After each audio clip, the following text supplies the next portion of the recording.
무상급식 중단과 서민 자녀 지원을 넣고 경상남도와 도교육청이 다시 충돌하고 있습니다. 최저임금과 언어폭력 등에 노출된 아르바이트 청소년을 돕기 위한 인권단체가 출범했습니다. 사천시와 고성군이 삼천포 화력발전소 터의 일부를 놓고 다툼을 벌이고 있습니다. 분쟁 이유를 취재했습니다. 마산 야구장이 새롭게 단장했습니다. 내야석을 늘리는 등 팬들이 편안하게 야구를 관람할 수 있도록 했습니다.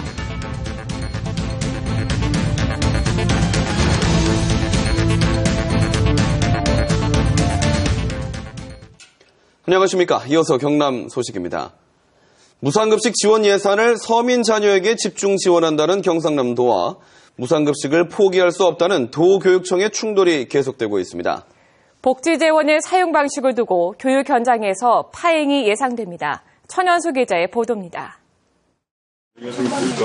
경상남도와 18개 시군이 무상급식에 지원해오던 642억 원을 서민자녀 교육에 쓰기로 확정 발표한 지 하루. 박종훈 경남도교육감은 강한 유감을 표시했습니다.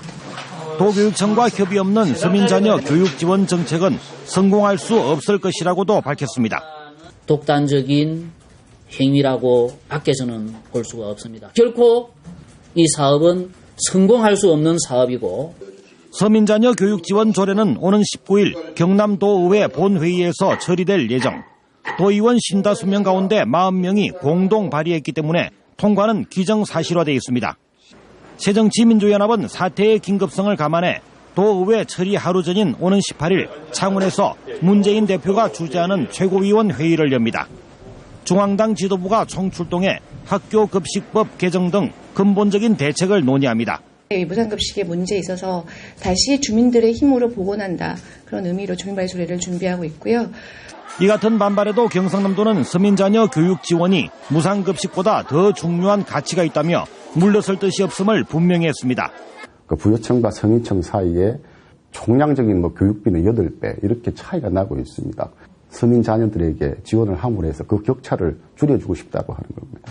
박종훈 경남도 교육감은 이 같은 갈등을 해결하기 위해 홍준표 지사에게 만남을 제의했지만 홍 지사는 박 교육감이 그동안 보여온 도정을 모욕한 무례한 발언에 공개 사과가 우선이라며 거절의 뜻을 밝혔습니다. KBS 뉴스 전현수입니다. 경남교육청은 학생들이 배우는데 걱정 없는 행복한 교육 복지를 위해 올해 4,882억 원을 투입한다고 밝혔습니다. 복지 사각지대 학생 맞춤형 지원을 강화하는 교육 복지 사업의 주요 내용은 저소득층 학생과 특수교육 대상자의 급식 지원을 비롯해 저소득층 학비와 교과서, 수학여행비, 체육복 지급 등입니다. 또 특수교육 지원과 학업 중단 학생, 농어촌 학생 교육 격차 완화 등 모두 29개 사업이 진행됩니다. 아르바이트 청소년들이 고용 불안과 최저임금, 언어폭력 등에 노출되는 경우가 있습니다. 어디에 도움을 호소해야 할지 모르는 이들을 위해 청소년 노동인권단체가 출범했습니다. 보도에 손원혁 기자입니다. 고등학생 김모양은 지난해 음식점에서 1년 가까이 아르바이트를 했습니다. 주말에도 10시간 넘게 일했지만 연장수당과 휴일수당은 받지 못했습니다. 연장 근로수당이라든가 이런 거 조금 챙겨주시면 안 되냐고 했더니 그럴 거면은 그냥 이거 평생 쉬어라 그냥 나가라 이런 식으로만. 해당 음식점은 다른 가게도 일반적인 일일 뿐이라고 말합니다. 조그마한 프랜차이즈 같은 매장들은 6일 근무해서 휴일수당, 연장수당 이런 거 전부 다 뿌려주는 매장은 거의 없습니다. 수당은커녕 아예 돈을 받지 못하는 일도 있습니다. 어른이었으면 그냥 바로 줬는데 학생이니까 막 모시 같은 것도 하고 안 줘도 되겠다 이런 생각도 하면서 돈을 받지 못해도 관련 지식이 없다 보니 도움을 청할 것도 없습니다. 경남 비정규직지원센터가 지난해 고등학생을 대상으로 조사한 결과 부당한 대우를 받았을 때 42%가 그냥 일을 했다고 답했고 교사나 노동부 등의 도움을 요청한 청소년은 8.7%에 그쳤습니다. 이 때문에 만들어진 것이 경남 청소년 노동인권 네트워크입니다. 임금체불, 심지어는 성희롱과 폭력 등의 심각한 인권 침해 무방비 상태로 청소년 노동단체와 교원단체 등이 참여했습니다. 학생들이 바로 나이 문제임에도 불구하고 노동의 가치나 의미 교육을 받지 못하고 있는 현실입니다. 이 단체는 체불임금 받는 법 등 노동인권 교육과 연구, 홍보 사업을 학교를 중심으로 벌일 계획입니다. KBS 뉴스 손원혁입니다. 사천시와 고성군이 삼천포 화력발전소 터의 일부를 놓고 관할권 다툼을 벌이고 있습니다. 행정구역이 맞닿아 있어 이웃사촌이나 다를 바 없는 두 시군이 땅싸움으로 법정까지 가게 된 사연을 취재했습니다. 김소영 기자입니다. 화력발전소에서 나오는 석탄재를 처리하는 회사장입니다. 지난 1985년 매립된 이곳은 지금까지 행정구역상 고성군 관할이었습니다. 그런데 최근 사천시가 이곳의 일부 관할권을 주장하며 고성군을 상대로 권한쟁의 심판을 청구했습니다. 사천시는 매립 전 이 터의 해상 관할구역이 사천시였다고 주장합니다.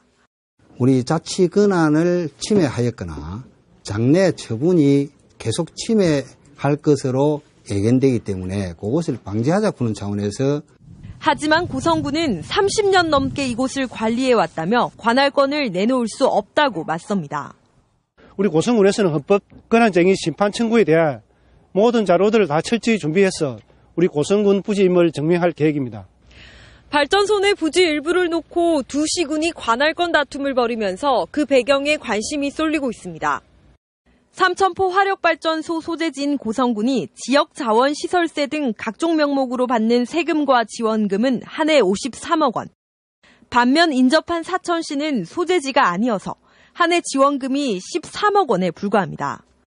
헌법재판소의 심리가 시작되면 관할권을 둘러싼 양시군의 공방은 더욱 가열될 것으로 보입니다. KBS 뉴스 김소영입니다. 아파트 승인이 무더기로 나지만 학교 건립은 뒷전이어서 학생들의 과밀 학급 피해가 심각해지고 있습니다. 왜 이런 일이 반복되는 것인지 송현준 기자가 취재했습니다. 장유에만 5개 단지 4,200세대의 아파트 건립 계획을 승인해준 김해시. 김해 장유는 학생 수가 많은 대표적인 과밀학교 지역이지만 학교 추가 건립 등의 조건은 없었습니다. 교육청에다가 애들 공문을 보내가지고 학생 수용이 가능해야만 승인합니다. 학생 수용이 문제가 없기 때문에 대신이 왔기 때문에 그래요. 기존 초등학교에 입주민 자녀를 보내면 아무 문제가 없다는 건데 과연 그럴까? 이 초등학교는 근처 아파트 공사가 끝나면 한 반에 43명이 수업을 들어야 합니다.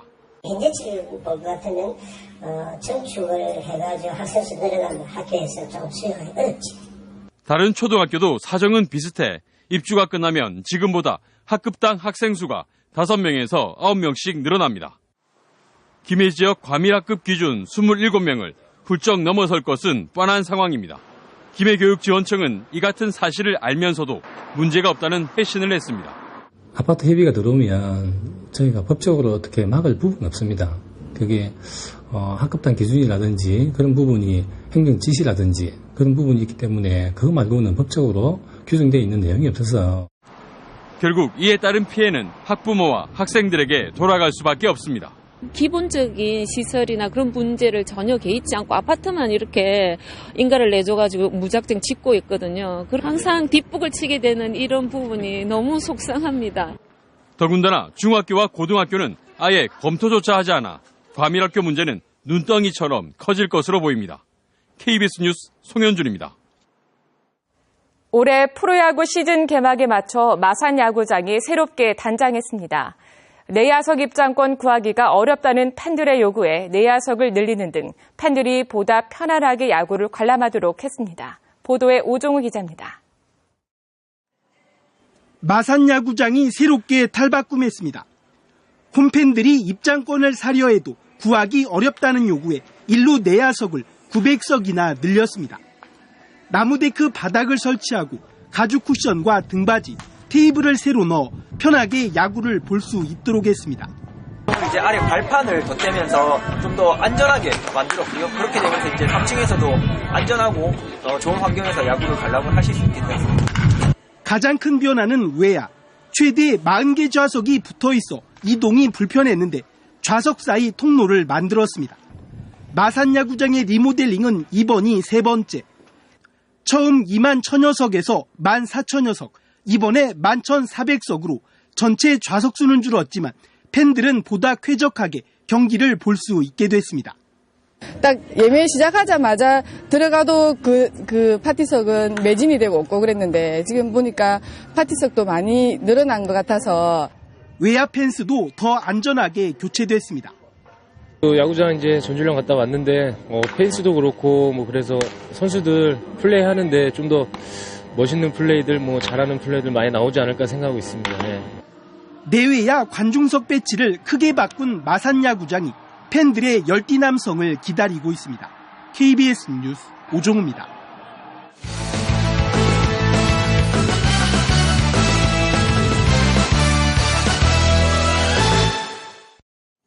주요 단신입니다.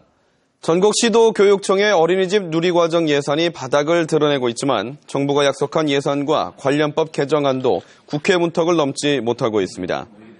전국 시도교육감협의회는 예산 전용으로 어렵게 편성한 누리과정 예산이 대부분 2, 3개월 안에 바닥이 나는데도 정부가 약속한 목적 예비비 5천억 원은 지원되지 않고 있고 1조 2천억 원의 지방채 발행을 위한 지방재정법 개정 역시 2월 국회에서 통과되지 못해 추가 재정 확보가 어렵다고 밝혔습니다. 이에 따라 3월 안에 5천억 원을 집행할 것과 2차 보육 대란을 막기 위한 대책을 상반기까지 마련하라고 촉구했습니다. 국내 로봇 산업의 중심이 될 로봇 비즈니스 벨트 조성 사업에 올해부터 2019년까지 1,283억 원이 투입됩니다. 경상남도는 로봇 비즈니스 벨트 사업지로 도내 7개 산업단지를 심사한 결과 창원시 마산 합포구 진북산업단지를 최종 선정했습니다. 경상남도는 진북산업단지에 2017년까지 263억 원을 들여 로봇 개발과 설계, 시험평가 시설을 갖춥니다. 또 올해 75억 원을 시작으로 2019년까지 1,283억 원을 들여 로봇 비즈니스 벨트 조성을 끝내고 고속 동작 로봇과 공작 로봇 등 의료와 산업, 특수 제조 로봇을 생산합니다. 3.15 55주년을 기념하고 희생자를 추모하는 다양한 행사가 마산 지역에서 열립니다. 오는 14일에는 희생자 유족회 주최로 3.15 민주묘지에서 추모제가 열리고 시위가 처음 시작된 창원 오동동에서는 3.15 전야제가 펼쳐집니다. 15일에는 국가보훈처 주최로 3.15 아트센터에서 정부 인사와 기관 단체장, 국가유공자 등 1,500여 명이 참여한 가운데 3.15 55주년 기념식이 열립니다. 또 이달 말에는 3.15 민주묘지에서 전국 100일장 대회와 삼각지 체육공원에서 마라톤 대회가 열립니다. 경남지방경찰청 지능범죄수사대가 조합원에게 금품을 제공한 혐의로 하동의 한 농협조합장 후보 58살 차모 씨를 구속했습니다. 차 씨는 지난달 10일 조합원이 모인 식사 자리에서 아는 사람에게 150만 원을 건네 식사비를 계산하게 하고 남은 돈을 나눠 가지라고 한 혐의를 받고 있습니다. 경찰은 차 씨로부터 돈 봉투를 받은 지인을 조사해 식사비로 쓰고 남은 현금 120여만 원을 압수했고 구속된 차 씨는 조합장 후보를 사퇴했습니다. 동시 조합장 선거를 하루 앞둔 가운데 경남지방경찰청이 어제까지 경남에서 불법 선거운동을 벌인 혐의를 받고 있는 사람이 모두 139명이라고 밝혔습니다. 경찰은 이 가운데 선거법을 위반한 혐의로 3명을 구속하고 3명을 불구속 입건했으며 130여 명에 대해서는 내사 또는 수사를 하고 있다고 설명했습니다. 유형별로 보면 금품 향응 제공이 90명으로 가장 많았고 사전 선거운동이 30여 명으로 뒤를 이었습니다. 경남 지역의 평균 휘발유 값이 1,500원대 진입을 눈앞에 두고 있습니다. 유가정보 시스템 오피넷에 따르면 경남 지역의 평균 휘발유 값은 1리터에 1,485.34원으로 지난달 최저 가격이었던 1,397.41원보다 88원 정도가 올랐습니다. 경남에서 평균 휘발유 값이 가장 높은 곳은 거제시로 1리터에 1,518.69원이고 가장 낮은 곳은 거창군으로 1리터에 1,456.02원으로 나타났습니다. 새정치민주연합 경남도당은 대변인에 정영훈 진주시 갑지역위원장과 김지수 경남도의원을 임명했습니다. 정영훈 대변인은 벤처법률지원센터 대표 변호사를 역임했습니다. 경남 소식이었습니다.